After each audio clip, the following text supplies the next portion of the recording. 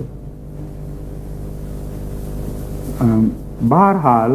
اگر اس کا یہ فضل ہو کہ بہشتی مقبرے میں جگہ ملے تو میری لوح مزار پر مندرجہ ذیل آیت لکھی جائے: یا لیت قومی یعلمون بما غفر علی ربی وجعلنی من المکرمین، جس کا ترجمہ یہ ہے کہ اے کاش میری قوم کو معلوم ہو سکتا یا معلوم ہو جائے بما غفر علی ربی کہ خدا نے مجھے بخش دیا ہے، وجعلنی من المکرمین اور مجھے معزز لوگوں میں شمار فرما دیا۔ اگر اس کی اجازت نہ ملے تو پھر یہ شعر لکھا جائے: ایک عالم مر گیا ہے تیرے پانی کے بغیر، پھیر دے اب میرے مولا اس طرف دریا کی دھار۔ اگر اس کی اجازت بھی نہ ملے تو پھر بابا طاہر اصفہانی کی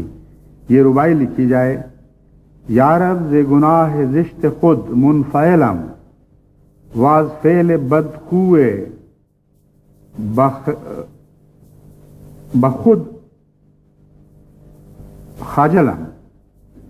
خے کا نقطہ نہیں پر رہ گیا تھا لکھنے سے، اس لیے میں تردد ہوا تھا پڑھنے میں۔ واز فعل بد خوئے بخود خاجلم، فیض بدلم ز عالم غیب رساں، تا محو شود خیال باطل سے دلم، جس کا ترجمہ یہ ہے کہ اے میرے رب،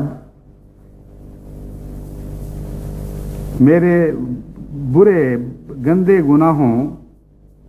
میں اپنے گندے گناہوں کے بارے میں خود بہت شرمندہ ہوں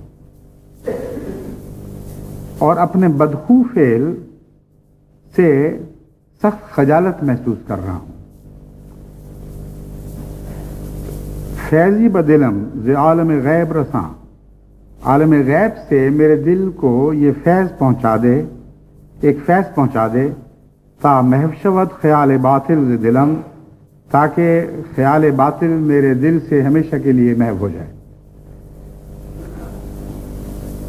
جماعت کو، یعنی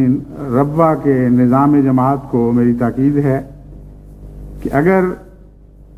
موجودہ زمانے کے بدخو علماء کی وجہ سے جو از خود خدا بنے بیٹھے ہیں، جماعت کو یہ اجازت نہ ہو کہ احمدیوں کے کتبوں پر قرآن کریم کی آیات کندہ کی جائیں، تو جب تک اللہ تعالیٰ ان حالات کو تبدیل نہیں فرماتا، اس وقت تک یہ آیت لکھنے کی بجائے اس کی جگہ چھوڑ دی جائے، اور جب بھی خدا زمانے کے حالات تبدیل فرمائے پھر اس آیت کو کندہ کر دیا جائے اور باقی عبارت من و عن اسی طرح درج کر دی جائے۔ البتہ شروع میں مختصر ملک صاحب کا تعارف جیسا کہ دستور ہے وہ انجمن کی طرف سے تجویز ہو کر منظوری کے لیے مجھے بھجوا دیا جائے۔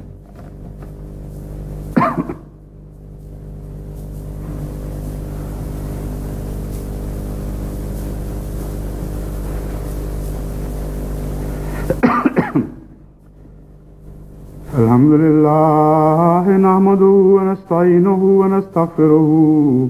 ونؤمن به ونتوكل عليه ونعوذ بالله من شرور أنفسنا من سيئات أعمالنا من يهده الله فلا مضل له ومن يضلله فلا هادي له ونشهد أن لا إله إلا الله وحده لا شريك له ونشهد أن محمدا عبده ورسوله عباد الله رحمكم الله إن الله يأمر بالعدل والإحسان وإيتاء ذي القربى وينهى عن الفحشاء والمنكر والبغي يعظكم لعلكم تذكرون اذكروا الله يذكركم وادعوه يستجب لكم ولذكر الله أكبر